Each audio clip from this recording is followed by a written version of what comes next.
సుమన్ టీవీలో మీ business promotions కోసం ఈ కింది నెంబర్ను సంప్రదించగలరు.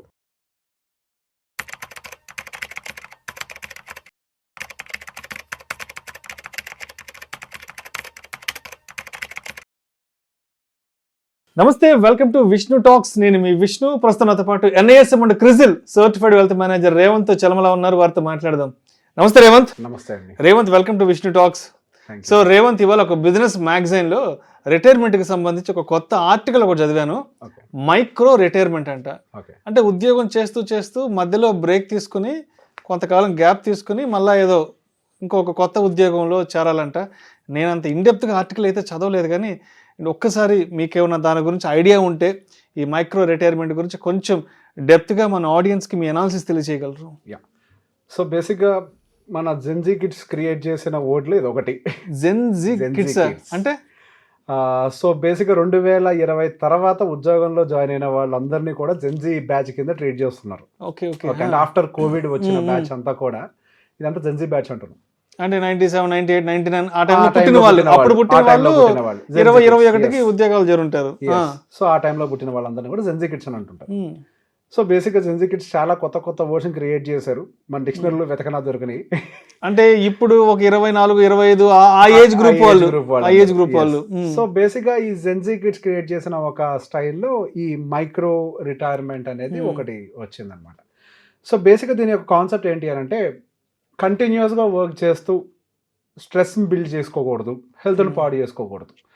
సో ఒక రకంగా మెంటల్ హెల్త్ని ప్రొటెక్ట్ చేసుకునే దాంట్లో భాగం కింద అండ్ ఫిజికల్ హెల్త్ని కూడా ప్రొటెక్ట్ చేసుకునే దాంట్లో భాగం కింద వర్క్ లైఫ్లో నుంచి మధ్యలో చిన్న బ్రేక్స్ తీసుకునే దాన్ని మైక్రో రిటైర్మెంట్ అని అంటారు. అంటే ఇప్పుడు బ్రేక్ అంటే అది ఎన్ని రోజుల బ్రేకు? నెల రోజుల బ్రేకా, 2 నెలలు, 6 నెలలు, సంవత్సరం? అది కూడా ఏదో ఉండాలి కదా. 3 నెలలు, 6 నెలలు. ఓకే. అంటే వాళ్ళ ఫైనాన్షియల్ స్టేటస్ బట్టి, పరిస్థితులను బట్టి, వాళ్ళు దాచుకున్న డబ్బు రిజర్వ్ బట్టి. ఇప్పుడు మీరు అన్నారు చూసారా, దాచుకున్న డబ్బు రిజర్వ్ ని బట్టి అని, అదే మైక్రో రిటైర్మెంట్. ఓకే. సో మధ్యలో వాళ్ళు కావాల్సినటువంటి బ్రేక్స్ కి సరిపడా డబ్బుని ప్లాన్ చేసుకోవటమే ఈ మైక్రో రిటైర్మెంట్ అనే ఒక కాన్సెప్ట్. సో ఇంతకు ముందు జనరేషన్స్ అంతా కూడా ఈ స్ట్రెస్ఫుల్ వర్క్ లో ఉండటం వల్ల, అందుకే 40 సంవత్సరాల వయసు ఉన్న వాళ్ళు కానీ 35, అంటే ఇప్పుడు ఎవరైతే ఇప్పుడు మన బ్యాచ్ ఒక రకంగా చెప్పాలంటే, వీళ్ళందరిలో కూడా మోస్ట్ కామన్ గా హై స్ట్రెస్, రకరకాల health issues, anxiety, suicidal tendencies, రకరకాల అన్ని కూడా కనపడుతూ ఉన్నాయి. సో బేసిక్ గా వీళ్ళు ఇవన్నీ చూసిన తర్వాత సహజంగా ఈ కిడ్స్ ఏం చేస్తున్నారంటే, అంత వర్క్ స్ట్రెస్ మనకొద్దు, ముందస్తు జాగ్రత్త. అది బ్యాడ్ అంటే అట్లేం లేదు, మంచి విషయమే. సో ముందస్తు జాగ్రత్త కింద పీరియాడిక్గా మనం బ్రేక్స్ తీసుకోవాలి. ఎప్పుడో రిటైర్మెంట్ అనే ఒక లైఫ్ కాదు. కంప్లీట్గా రిటైర్ అయ్యే టైంకి మనం ఏది కూడా చేయలేము, దేన్ని చూడలేము, దేన్ని అనుభవించలేము. సో పీరియాడిక్గా మనకు వయసు ఉన్నప్పుడు, ఓపిక ఉన్నప్పుడే పీరియాడిక్ బ్రేక్స్ తీసుకుంటూ వెళ్దామని చెప్పి ప్లాన్ చేసుకుంటారు. సో దీనికి కంపెనీలు లీవ్ ఇస్తాయా అంటే అదొక పెద్ద ప్రశ్న. అంతా మన ఇష్టానికే జరగదు కదా. ఎగ్జాక్ట్లీ. మన ఇండియాలో అయితే మాత్రం డెఫినెట్ గా అంత లాంగ్ బ్రేక్స్ అయితే ఇవ్వరు. ఎందుకు US లో కూడా ఇవ్వరు, ఎక్కడ ఇవ్వరు. మాక్సిమం 15 రోజులు, 2 వీక్స్ అంతే. ఎంత పెద్ద ఎమర్జెన్సీ వచ్చినా కూడా అంతకు మించి ఇవ్వరు. సో బేసిక్ ఒక 3 నెలలు గ్యాప్ తీసుకుంటా, నేను ఆలోచించుకుంటా ఏం చేయాలని అనుకుంటానంటే ఇక్కడ కుదిరే పరిస్థితులు అయితే కనిపించట్లేదు.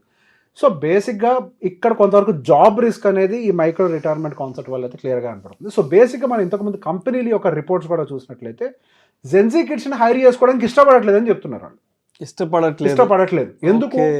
వాళ్ళు ఆ వర్క్ ని ఎక్కువ ఎఫర్ట్ పెట్టి పనిచేయడానికి ఇష్టపడట్లేదు. అంటే వర్క్ పట్ల ఇటువంటి లిటిగేషన్ ఏవో పెడతారని ముందస్తు జాగ్రత్తగానే. అది కేవలం లిటిగేషన్ అని ఒకటి కాదండి. ఇక్కడ బేసిక్ ఏంటంటే ఎఫర్ట్ కూడా పెట్టట్లేదు. అంటే అంత స్ట్రెస్ తీసుకొని వాళ్ళ పనిని ఆ టైంలో కంప్లీట్ చేసేందుకు ఇది చేయట్లేదు.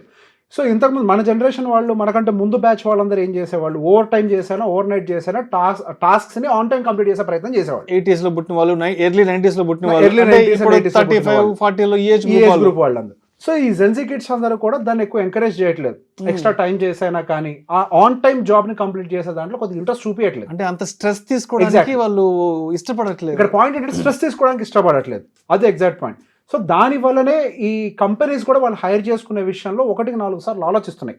సో వీళ్ళు మనకు సూట్ అవుతారా, సూట్ కారా, అండ్ వీళ్ళు మనం పెట్టే ప్రెషర్ని హ్యాండిల్ చేస్తారా. మన జనరేషన్ హ్యాండిల్ చేసిన ప్రెషర్ని జెన్జీ కిడ్స్ అసలు తీసుకోవడానికి రెడీగా లేరు. హ్యాండిల్ అనే వర్డ్ పక్కగా పెట్టండి. They are not ready to take that stress. అది మంచా చెడా తర్వాత కాన్సెప్ట్, అది తీసుకోవడానికి రెడీగా లేరు. సో బేసిక్గా ఇక్కడ కనపడుతుందంతా ఏంటి అని అంటే, they don't want to work in one single stretch. They want a periodic break. Regular ఇంటర్వెల్స్లో పనిచేయాలి, అంటే రెగ్యులర్ ఇంటర్వెల్స్లో బ్రేక్ తీసుకోవాలి. కొంత టైంని వాళ్ళ కోసం స్పెండ్ చేయాలి, వాళ్ళ మెంటల్ హెల్త్ని స్టేబుల్ చేసుకోవాలి, వాళ్ళ ఫిజికల్ హెల్త్ని మెయింటైన్ చేయాలి. Yes, all this is absolutely good, నేను కాదు అనట్లేదు. కాకపోతే ఇక్కడ మన ఉద్యోగ భద్రత ఉంటుందా లేదా అన్నది ఒక పెద్ద ప్రశ్న. సో దానికోసం ఏం చేయాలి, కొంత కార్పస్ని ఏర్పాటు చేసుకోవాలి. సో దానికోసమే నేను చాలామంది ఈ మధ్య వస్తున్నటువంటి కొంతమంది కిడ్స్లో అబ్జర్వ్ చేస్తున్నా ఆ ప్యాటర్న్ని. ప్రతి నెల ఒక 5,000 రూపాయలు అంతో ఎంతో పక్కకు దాచిపెట్టడం మొదలుపెట్టారు. 5,000 10,000 వాళ్ళకి ఎంత కుదిరితే అంత. ఇంతకుముందు మనకి టూర్కి వెళ్ళడానికంటే ఒక బడ్జెట్ ఎప్పుడు ఉండేది కాదు. ఉంటే వెళ్ళేవాళ్ళం, లేకపోతే లేదు, లేదో చిన్నపాటి లోనో లేకపోతే చిట్టి వస్తేనే వెళ్ళొచ్చేవాళ్ళు. ఇప్పుడు దానికోసం ఒక బడ్జెట్ని ఏర్పాటు చేస్తున్నారు. ప్రతి సంవత్సరం ఒక 15 రోజులు 20 రోజుల పాటు ఎక్కడో ఒక చోటుకి వెళ్ళి కొద్ది రిలాక్స్ అయ్యి రావాలని ఒక మైండ్ సెట్తో బడ్జెట్ని క్రియేట్ చేస్తున్నారు. సో ఆ బడ్జెట్నే మనము ఒక మినీ మైక్రో రిటైర్మెంట్ అని అంటాం. రిటైర్మెంట్ అంటే ఏంటి, ఏం లేకుండా కాలు అట్లా చాపుకొని ప్రశాంతంగా ఆ టైంలో కూడా మన ఖర్చుల్ని చూసుకునే విధంగా చూసుకోవడం. సో దీన్ని ఎట్లా ప్లాన్ చేసుకోవాలి, ఇదో పెద్ద ప్రశ్న. సో మనము ఈ మైక్రో రిటైర్మెంట్ అనేది ఓకే, మనం 2 నెలలు 3 నెలల కాన్సెప్ట్ పక్కన పెట్టండి. సో సంవత్సరం కొన్ని నెలలు అనుకుందాం యావరేజ్గా. ఎవరిస్తారో ఇయరో మనకు తెలియదు. మేబీ ఒక 3-4 ఇయర్స్ స్ట్రెచ్ వర్క్ చేసి 6 months బ్రేక్ తీసుకోవడం ఏదైనా కానివ్వండి. సో బేసిక్గా దీన్ని ప్లాన్ చేసుకునేటప్పుడు మనం మైండ్లో పెట్టుకోవాల్సింది ఏంటి అని అంటే, మనం ఆ గ్యాప్ను క్రియేట్ చేసిన తర్వాత మనకి ఇమీడియట్గా జాబ్ మళ్ళీ వస్తుందా రాదా అనేది ఒక పెద్ద ప్రశ్న. సో బేసిక్గా దీంట్లో ప్లాన్ చేసుకునేటప్పుడు మన మంత్లీ ఎక్స్పెన్సెస్ ఉండాలి. ఆ ప్లానింగ్ దాంట్లో మంత్లీ ఎక్స్పెన్సెస్ ఉండాలి, ఈఎంఐస్ ఉండాలి, మీ ట్రిప్ ఎక్స్పెండిచర్ ఉండాలి, దాంతోపాటుగా మీరు మంత్లీ చేసే సేవింగ్స్ కూడా ఇంక్లూడ్ అయి ఉండాలి ఆ బడ్జెట్లోనే. ఎందుకు, మీరు గ్యాప్ తీసుకుంటే మీ టార్గెట్స్ అనేవి డిలే అవ్వకూడదు కదా. మళ్ళీ మీరు 3-4 months గ్యాప్ తీసుకుంటే వాడు శాలరీ ఇవ్వరు. అట్లాంటప్పుడు ఏం జరుగుతుంది, మీకు ఆ శాలరీలో రాకపోతే మీకు ఆ సేవింగ్ కాంపోనెంట్ అనేది డిలే అవ్వడం జరుగుతుంది. So while planning you should have that also in between. మళ్ళీ మనకి యాన్యువల్ ఎక్స్పెన్సెస్ కూడా కొన్ని యాడ్ అయి ఉంటాయి. మంత్లీ ఎక్స్పెన్సెస్ అంటే తినడము ఇంతవరకే చూస్తూ ఉంటాం. నో, మనకి ఇన్సూరెన్స్లు ఉంటాయి, హెల్త్ ఇన్సూరెన్స్లు ఉంటాయి, టర్మ్ ఇన్సూరెన్స్లు ఉంటాయి, ఊర్లోకి వెళ్ళి వచ్చే ఎక్స్పెన్సెస్ ఉంటాయి, సడన్గా ఏదైనా పేరెంట్కి అవసరం ఉండేది అయి ఉంటుంది. సో బేసిక్గా దీనికి కొంతవరకు ఎక్కువ డబ్బులు సేవ్ చేయాలి. సో ఇప్పుడున్నటువంటి మన ఇండియన్ మార్కెట్ కండిషన్ నిజంగా ఈ మైక్రో రిటైర్మెంట్కి ఎలిజిబిలిటీ ఉందా అని అంటే ఐసే నో, అబ్సల్యూట్లీ నో. మనకు ఆ ఎలిజిబిలిటీ లేదు. ఎందుకంటే మనకు వచ్చేటువంటి సాలరీస్ మన యాక్చువల్ రిటైర్మెంట్కి ప్లాన్ చేయడానికి సరిపోవట్లేదు. మైక్రో రిటైర్మెంట్కి సరిపోద్దా అంటే అబ్సల్యూట్లీ నో. మహా అయితే ఒక వారం పాటు దగ్గరలో ఉన్న ఒక ట్రిప్కి పోయి రావడానికి మాత్రం మన డబ్బులు సరిపోతాయి. కేరళకు కర్ణాటక అంతే, ఒక 4-5 రోజులు పోయి రావడం వరకే మన డబ్బులు సరిపోతాయి. మైక్రో రిటైర్మెంట్ మన నిజంగా మన ఇండియన్ మార్కెట్ ఎఫోర్డ్ చేస్తుంది అంటే ఎఫోర్డ్ చేసే కండిషన్ లేదు. సో ఈ జెన్జీ కిడ్స్ ఎస్, ఇది మంచిదే మెంటల్ హెల్త్ని కాపాడుకోవడానికి, కానీ దీని మాయలో పడి కెరీర్ని పాడు చేసుకోకూడదు. ఊరికొరకు ఉద్యోగాలు మారతామంటే ఎవరు ఒప్పుకోరు. ఇక్కడ కుదరదు, ఇండియాలో కుదరదు. సంవత్సరానికి 2 ఉద్యోగాలు 3 ఉద్యోగాలు మారతామంటే ఇండియాలో అయితే అసలు కుదరదు. అంతే, కుదరదు ఇక్కడ.